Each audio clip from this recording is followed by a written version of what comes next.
আগামী 3 মাসের মধ্যে ডোনাল্ড ট্রাম্প পুনরায় তার রেসিপ্রোকাল ট্যারিফ লাগাতে চলেছে। দ্বিতীয়বার ক্ষমতায় আসার পরেই ডোনাল্ড ট্রাম্প এই ট্যারিফ লাগায় এবং সারা বিশ্বজুড়ে এক বিরাট অর্থনৈতিক ধস দেখা যায়।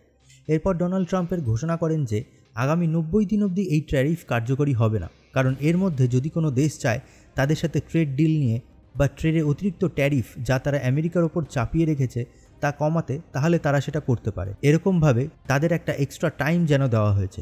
এর থেকে একটা কথা খুব স্পষ্ট যে ডোনাল্ড ট্রাম্প এই রেসিপ্রোকাল ট্যারিফ একরকমভাবে তার ট্রেড নেগোসিয়েশন করার বা আমেরিকান পণ্যের ওপর এক্সট্রা ট্যাক্স কমিয়ে আমেরিকান বিজনেস আর বিজনেসম্যানদের সাহায্য করার একটা ট্যাকটিক্স, যেটা তার অন্যতম নির্বাচনী এজেন্ডা হিসেবেও ছিল। আর ভালো খবর এটাই, যদি এই রেসিপ্রোকাল ট্যারিফ তার ট্রেড নেগোসিয়েশনের একটা অস্ত্র হয়ে থাকে, তবে সেক্ষেত্রে এই ট্যারিফ দীর্ঘমেয়াদী নয়, শুধুমাত্র আমেরিকার টার্গেট করা দেশগুলোতে আমেরিকান বিজনেসের প্রেজেন্স বাড়ানো। কারণ যদি এটা তার পার্মানেন্ট ফাইন্যান্সিয়াল পলিসি হতো, তাহলে সারা বিশ্বজুড়ে বিরাট এক অর্থনৈতিক মন্দা দেখা যেত। আজকের ভিডিওতে আলোচনা করব যে আমেরিকার এই প্ল্যান কতটা সাকসেসফুল হবে, কারণ তারা ডাইরেক্ট ট্রেড ওয়ারে নেমে গেছে চায়নার এগেনস্টে। কারণ বাকি 57টা দেশকে তারা 90 দিনের একটা টাইম দিলেও চীনের ওপর কিন্তু এখন থেকেই তারা ট্যাক্স বসিয়ে রেখেছে।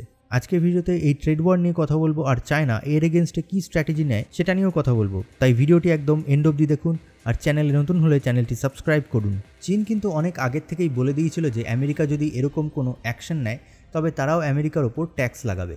আর তেমনটাই দেখা যায় যখন আমেরিকা তাদের ওপর রেসিপ্রোকাল ট্যারিফ লাগায় 34%, চীনও তাদের ট্যারিফ বাড়িয়ে করে দেয় 34%-এর বেশি। এর জন্য আমেরিকা তাদের উপর আরও 50%-এর ট্যাক্স লাগায়, যাতে চায়নার ওপর লাগানো আমেরিকার টোটাল ট্যাক্সের পরিমাণ হয়ে যায় 104%। এরপর চায়না এই ট্রেড ওয়ারকে আরও এক ধাপ এগিয়ে নিয়ে যায় আর আমেরিকার ওপর 125%-এর ট্যারিফ লাগিয়ে দেয়, যার উত্তরে আমেরিকা লাগায় 150%-এর ট্যারিফ। এখনও অবধি এত দূরই সীমিত রয়েছে ট্যারিফটা।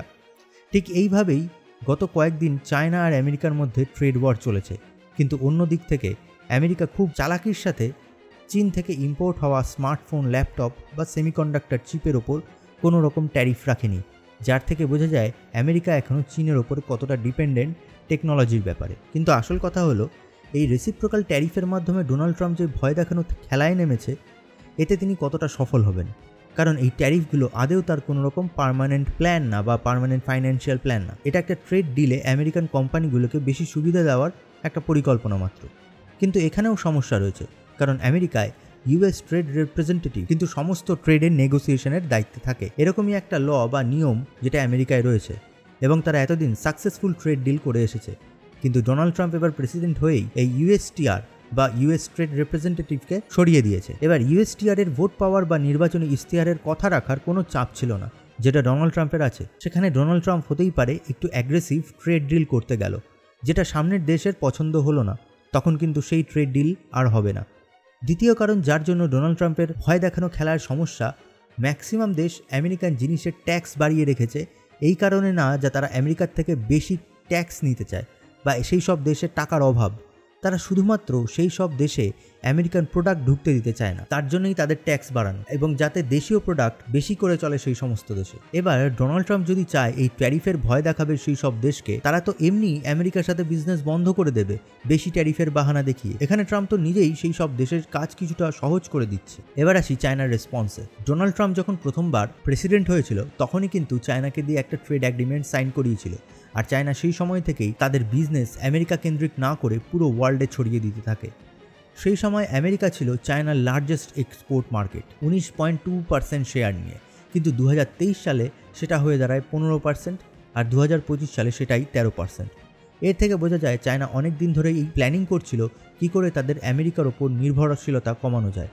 আর আমেরিকার বদলে এই এক্সপোর্টের ভাগ বেড়েছে রাশিয়া, ভিয়েতনাম আর ইন্ডিয়াতে। আর শুধু এটাই নয়, চায়নার কাছে আছে কিছু রেয়ার আর্থ মিনারেল, যা তারা এখন আমেরিকায় বেশিরভাগটা না পাঠিয়ে সেই সব কান্ট্রিগুলোতে পাঠাচ্ছে যেখানে তাদের এক্সপোর্ট বাড়ছে। এর ফলে আরও একটা জিনিস হবে, আমেরিকায় সব রেয়ার আর্থ মিনারেল যা গাড়ির ব্যাটারি, সেমিকন্ডাক্টর চিপ বানাতে কাজে লাগে, সেগুলো আর পৌঁছাবে না। ফলে গ্লোবাল যে টেকনোলজিক্যাল রেস, তাতেও আমেরিকা কিন্তু কিছুটা পিছিয়ে পড়বে। এর জন্যই আমেরিকা এখন গ্রিনল্যান্ড কেনার কথা ভাবছে, যেটা আমি আমার আগের ভিডিওতে বলেছিলাম। এছাড়াও চায়না কিন্তু আমেরিকার ট্রেজারি বন্ডের সেকেন্ড লার্জেস্ট হোল্ডার। এবার আমেরিকার ট্রেজারি বন্ড ওয়ার্ল্ডের সবচেয়ে সেফেস্ট ইনভেস্টমেন্ট ধরা হয়। আর যদি কোনো দেশ ব্যাপকভাবে সেই বন্ড হোল্ড করে, তাহলে আমেরিকান ইকোনমির ওপরে সেই দেশের একটা প্রভাব কিন্তু থাকে। যদি চীন চায় এই সমস্ত বন্ড সেল করতে, তবে তারা করতে পারে। এতে কি হবে আমেরিকায়? এতে আমেরিকায় ইন্টারেস্ট রেট বাড়তে পারে, ফাইন্যান্সিয়াল মার্কেট ক্র্যাশ করতে পারে, এছাড়া ডলারকে উইক করতে পারে চায়না কিন্তু এই সমস্ত বন্ডগুলো সেল করে। এর জন্যই 2018-তে চীন $1.2 ট্রিলিয়ন ট্রেজারি বন্ড হোল্ড করত, এখন সেটা কমিয়ে $661 বিলিয়ন বন্ড হোল্ড করছে। বাকি সব বন্ড তারা কিন্তু বেচে দিয়েছে। এখানে চীনকেও কিছুটা সাবধান থাকতে হবে, কারণ একটা দেশ যদি এভাবে আমেরিকান ট্রেজারি বন্ড বিক্রি করতে থাকে তবে সেই দেশের কারেন্সিও কিন্তু পড়ে যায়, এতে তাদের ফাইন্যান্সিয়াল লসও হয়, তাদের দেশের বিজনেসও গ্রো করতে পারে না। তো চায়না খুবই সাবধানতার সাথে কাজটা করছে, খুবই ধীরে ধীরে তারা এই সমস্ত বন্ডগুলো বিক্রি করছে। সব মিলিয়ে ট্রাম্পের এই যে ভয় দেখানো খেলা, এতে কোনো লাভই নেই, ক্ষতি হবে বিশ্ব অর্থনীতি, আর যা দেখা যায় আমেরিকার সবচেয়ে বেশি, কারণ চীন ওয়ার্ল্ড ট্রেডকে ক্যাপচার করার সুযোগ পেয়ে যাবে। তাই ট্রাম্পের উচিত নির্বাচনী ইশতেহারে দেওয়া কথা মানতে গিয়ে যেন অর্থনৈতিক ধস না নেমে আসে তাদের দেশে এবং সারা বিশ্বে। ভিডিওটি ভালো লাগলে ভিডিওটি লাইক করবেন এবং শেয়ার করবেন। ধন্যবাদ।